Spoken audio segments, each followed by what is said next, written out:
اعوذ باللہ من الشیطان الرجیم بسم اللہ الرحمن الرحیم۔ برادران عزیز و معزز خواتین، آج کی ہماری یہ نشست پچھلی 3 نشستوں کا تسلسل ہے، جس میں ہم توبہ و استغفار پر بیان کر رہے ہیں۔ آج کی نشست میں توبہ کی حقیقت بیان کی جائے گی۔ اللہم صلی علی سیدنا محمد وعلی آل سیدنا محمد وبارک وسلم۔ توبہ ہر مقام کی اصل بنیاد، ہر روحانی طور پر سربستہ حال کی کنجی اور علامت یقین ہے۔ صوفیاء کرام کے نزدیک راہ حق کے طالبوں کا پہلا قدم ہی توبہ ہے۔ وہ فرماتے ہیں کہ اگر آپ تصوف کی راہ پر چلنا چاہیں، سلوک کی منزلوں کو طے کرنے کا ارادہ کریں، اپنے خالق حقیقی سے ٹوٹا ہوا تعلق جوڑنے کے لیے اللہ کی راہ کا مسافر بننا چاہیں، تو خوب جان لیں کہ بارگاہ الہی میں صدق و اخلاص کے ساتھ توبہ ہی راہ سلوک کے سفر کا نقطۂ آغاز ہے۔ یہ ایسے ہی ہے جیسے عمارت کی تعمیر کے لیے زمین درکار ہو، اور جس کے پاس زمین نہ ہو وہ عمارت تعمیر نہیں کر سکتا۔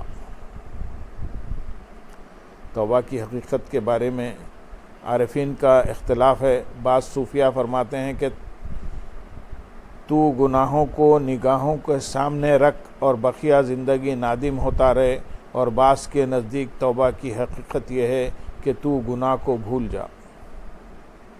دراصل یہ 2 گروہوں کے 2 جدا جدا طریقے اور اہل مقام کے 2 حال ہیں۔ سالکین اور خائفین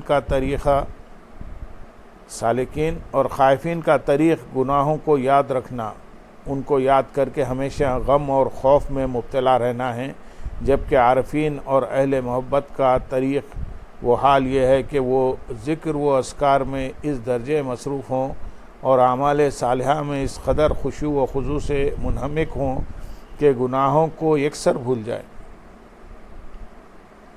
اسی طرح امام غزالی رحمۃ اللہ علیہ کیمیائے سعادت میں توبہ کی اصل حقیقت یوں واضح کرتے ہیں: ایمان و معرفت کا جو نور پیدا ہوتا ہے وہ توبہ کی اصل ہے۔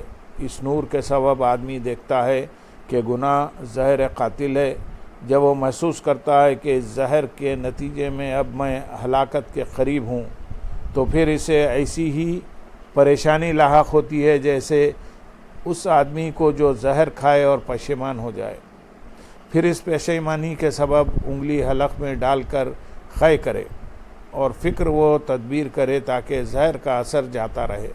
اسی طرح مجرم و گناہگار جب دیکھتا ہے کہ میری شہوت پرستی زہریلے میوے اور شہد کی مانند تھی اور اس سے اسے مٹھاس معلوم ہوتی تھی، مگر اب اسے سانپ کی طرح ڈستی ہے، تو وہ گزشتہ دور کی غلطیوں پر پشیمان ہوتا ہے۔ اس کے خرمن جاں میں خوف کی آگ لگ جاتی ہے، اپنے آپ کو ہلاکت اور تباہ حالی میں مبتلا سمجھتا ہے۔ خواہش و گناہ کی جو حرص ہے وہ خوف و پشیمانی کی آگ میں جل جاتی ہے، اور وہ خواہش اس طرح حسرت سے بدل جاتی ہے کہ وہ آئندہ اس گناہ کے قریب نہ جانے کا ارادہ کرتا ہے۔ پھر وہ جفا کا لباس اتار کر وفا کی بساط بچھاتا ہے اور اپنی حرکات و سکنات کو بدل دیتا ہے۔ جس طرح اس سے قبل سراپا فخر و غرور اور غافل و مدہوش تھا، اب ہماتن گریہ وزاری اور حسرت و ندامت ہو جاتا ہے۔ پہلے اہل غفلت اس کے دوست تھے، اب اہل معرفت کی مجالس ڈھونڈتا ہے، تو معلوم ہوا کہ توبہ فی نفس پشیمانی ہے، جس کی اصل معرفت نور ہے، اور اس کی فروع حالت کو بدلنا اور معصیت و مخالفت سے اطاعت و موافقت کی طرف اپنے آپ کو منتقل کرنا ہے۔ توبہ کی 2 اقسام ہیں، ایک ظاہری توبہ اور دوسری باطنی توبہ۔ ظاہری توبہ یہ ہے کہ انسان قولاً و فعلاً اپنے تمام اعضائے ظاہری، آنکھ، ناک، کان، ہاتھ اور پاؤں وغیرہ کو گناہوں اور برائیوں سے ہٹا کر اللہ کی اطاعت و فرما برداری میں لگا دے اور خود کو نیکوں کی طرح راغب کرتا رہے، خود کو نیکیوں کی طرف راغب کرتا رہے، شریعت مصطفیٰ صلی اللہ علیہ وسلم کے مخالف افعال سے تائب ہو کر شرعی احکام کے مطابق عمل پیرا ہو۔ باطنی توبہ یہ ہے، باطنی توبہ کا مفہوم یہ ہے کہ انسان دل کو گناہوں کی غلاظتوں اور آلائشوں سے پاک کر کے شریعت کے موافق اعمال صالحہ کی پابندی کرے۔ جب انسان کا ظاہر حکم الہی کے موافق ہو جائے اور قلب و باطن بھی اللہ رب العزت کی اطاعت میں ڈھل جائے اور برائی نیکی سے بدل جائے، تب تصوف کی تا مکمل ہوگی اور اس کو کامل توبہ نصیب ہوگی۔ حضرت ذوالنون مصری رحمۃ اللہ علیہ فرماتے ہیں، توبہ کی دو صورتیں ہیں، ایک توبہ انابت ہے اور دوسری توبہ استحیاء ہے۔ توبہ انابت یہ ہے کہ بندہ عذاب الہی کے خوف سے توبہ کرے، اور توبہ استحیاء یہ ہے کہ بندہ حق تعالیٰ کے کرم کا حیا کرے اور شرم کے مارے توبہ کرے۔ شیخ حسن المغازلی رحمۃ اللہ علیہ سے کسی نے توبہ کے بارے میں دریافت کیا تو انہوں نے فرمایا، تم مجھ سے کس توبہ کے بارے میں دریافت کر رہے ہو، توبہ انابت یا توبہ استجابت؟ سائل نے کہا کہ توبہ انابت کیا ہے؟ انہوں نے فرمایا، توبہ انابت یہ ہے کہ تم اللہ تعالیٰ سے اس لیے ڈرو کہ وہ تم پر قادر ہے۔ سائل نے کہا کہ توبہ استجابت کیا ہے؟ انہوں نے فرمایا، توبہ استجابت یہ ہے کہ تم اللہ تعالیٰ سے اس وجہ سے حیا کرو کہ وہ تمہارے قریب ہے۔ اگر یہ توبہ کسی بندے کے دل میں درست ہو جائے تو وہ نماز میں بھی اللہ کے سوا ہر ایک وسوسے سے توبہ کرے اور اللہ تعالیٰ سے پناہ مانگے۔ توبہ استجابت مقربین کے دلوں میں لازمی طور پر جاگزنی ہوتی ہے۔ ایک بزرگ کا قول ہے، تمہاری ہستی بذات خود ایک ایسا گناہ ہے جس کے ہوتے ہوئے دوسرے گناہ کا قیاس کرنا ہی عبث ہے۔ توبہ کے درجات ہیں۔ درجات کے اعتبار سے توبہ کی 3 اقسام ہیں۔ نمبر 1، عوام الناس کی توبہ۔ عام بندہ جب گناہ کرتا ہے تو اس کے نتیجے میں عذاب آخرت کا خوف اس کے دل پر غالب آ جاتا ہے۔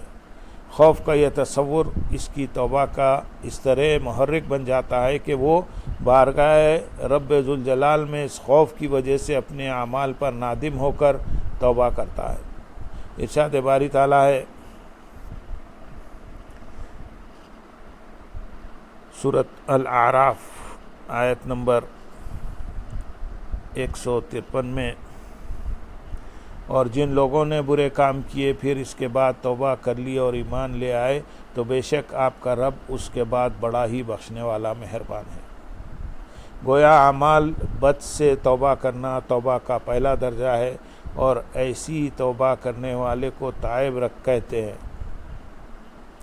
اس کے متعلق حضور نبی اکرم صلی اللہ علیہ وسلم نے ارشاد فرمایا، گناہ سے توبہ کرنے والا ایسے ہے جیسا کہ اس نے کوئی گناہ کیا ہی نہ ہو۔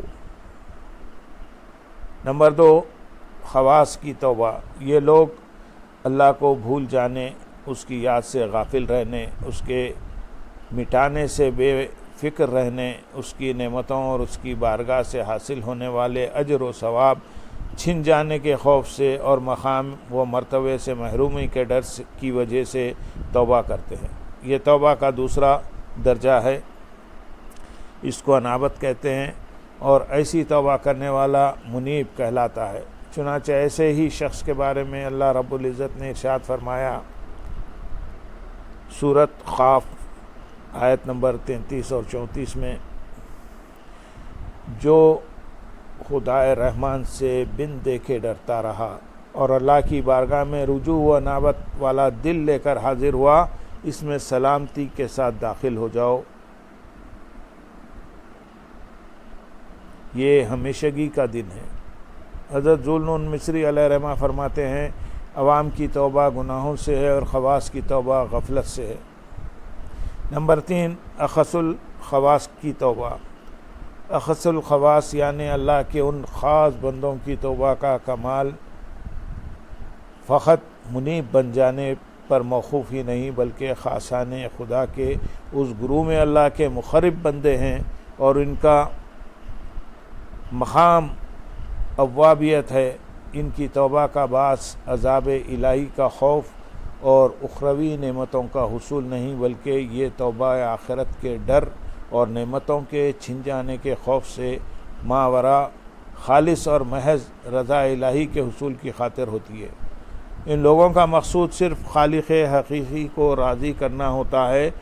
اس طرح جب خوشنودی ان کا منتہائے مقصود بن جائے، دل میں اللہ سے ایسی محبت اور اس کے قرب کی ایسی آرزو موج زن ہو جائے کہ وہ ہر لمحہ اپنے سابقہ مقام کو اپنے لیے گناہ تصور کرنے لگے اور اللہ کی خوشنودی کا جو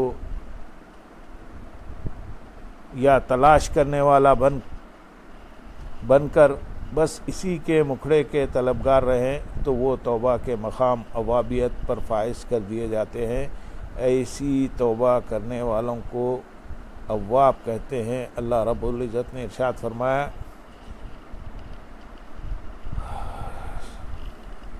سورۃ صاد آیت نمبر 30 میں، کیا وہ خوب بندہ تھا، بے شک وہ بڑی کثرت سے توبہ کرنے والا ہے.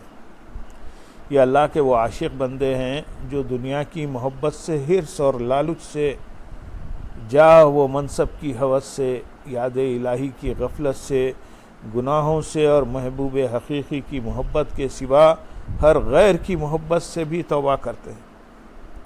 اللہ کے یہ مقرب بندے توبہ کرنے کے بعد اللہ کی بارگاہ میں عام انسان نہیں بلکہ محبوبیت کے مقام پر فائز کر دیے جاتے ہیں.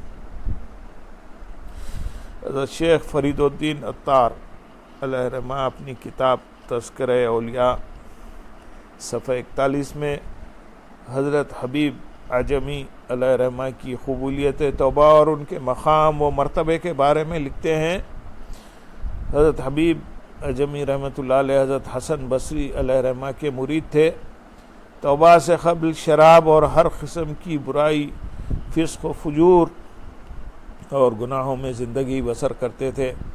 ایک وقت آیا کہ انہوں نے سچے دل سے توبہ کی اور اللہ کی بارگاہ میں جبین نیاز جھکا کر گریہ وزاری کرنے لگے. گناہوں سے توبہ کے بعد انہوں نے حضرت حسن بصری رحمۃ اللہ علیہ کے ہاتھ پر بیعت کر لی اور ان کے مرید ہو گئے. حضرت حبیب علیہ رحمہ اعجمی قرآن حکیم کی تلاوت صحیح نہ کر سکتے تھے. جب انہوں نے توبہ کی تو اللہ نے توبہ کے بعد انہیں بلند مقام پر پہنچا دیا، جس کا اندازہ اس واقعے سے کیا جا سکتا ہے کہ ایک مرتبہ حضرت حبیب اعجمی علیہ رحمہ اپنے گھر میں نماز مغرب پڑھنے لگے. عین اسی لمحے حضرت حسن بصری رحمۃ اللہ علیہ ان کو ملنے آ گئے. حضرت حسن بصری رحمۃ اللہ علیہ نے سوچا کہ ان کے پیچھے نماز پڑھ لی جائے، لیکن ذہن میں خیال آیا کہ یہ تو قرآن کی صحیح تلاوت بھی نہیں کر سکتے، اور اس خیال سے حبیب اعجمی علیہ رحمہ کے پیچھے نماز پڑھنے کا ارادہ ترک کر لیا. جب رات ہوئی تو حضرت حسن بصری علیہ رحمہ کو اللہ کا دیدار ہوا. حضرت حسن بصری علیہ رحمہ نے پوچھا، باری تعالیٰ تیری رضا کی تلاش میں ہوں، بتا تیری رضا کہاں سے ملے گی اور کس طرح مل سکے گی؟ جواب آیا، اے میرے حسن، میری رضا تو تجھے مل چکی تھی، تو نے خود گنوا دی. عرض کیا، باری تعالیٰ کس طرح گنوا دی؟ جواب ملا، جب تو حبیب اعجمی علیہ رحمہ کے دروازے پر آیا تو میری رضا تیرے قریب آ گئی، اس لیے کہ وہ مجھ سے سچی توبہ کرنے والا بندہ تھا، مگر تو نے اس کی زبان سے نقص کو دیکھ کر اس کے پیچھے نماز پڑھنے کا ارادہ ترک کر دیا. اس طرح میری رضا پانے کا موقع تو نے گنوا دیا. پس اپنے گناہوں پر نادم ہونے والے ہر فرد پر لازم ہے کہ اپنے قلب و باطن میں توبہ کے دو اجزاء خوف اور حیا کو موجود رکھے، اور اس کے ساتھ توبہ کے ان 3 درجات کے حصول کے لیے ہمہ وقت بارگاہ الہی میں معافی کا خواستگار بنا رہے تاکہ اسے رضا الہی نصیب ہو سکے.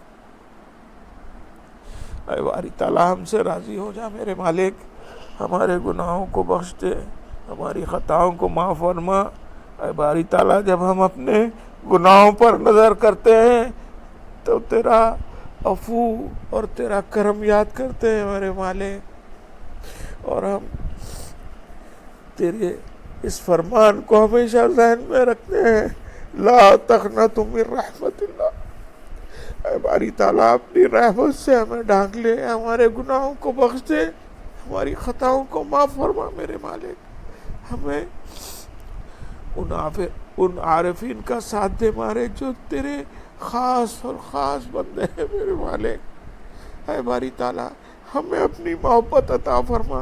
اے باری تعالیٰ ہمیں ان لوگوں کی محبت عطا فرما جو تجھے محبوب ہیں اور جو تجھے چاہتے ہیں میرے مالک، اور ہمیں ان کی محبت بھی عطا فرما جو ان کو چاہتے ہیں میرے مالک۔ اللہم صلی علی سیدنا محمد وعلی آل سیدنا محمد وبارک وسلم، وآخر دعوانا ان الحمد للہ رب العالمین۔ سبحان ربک رب العزت عما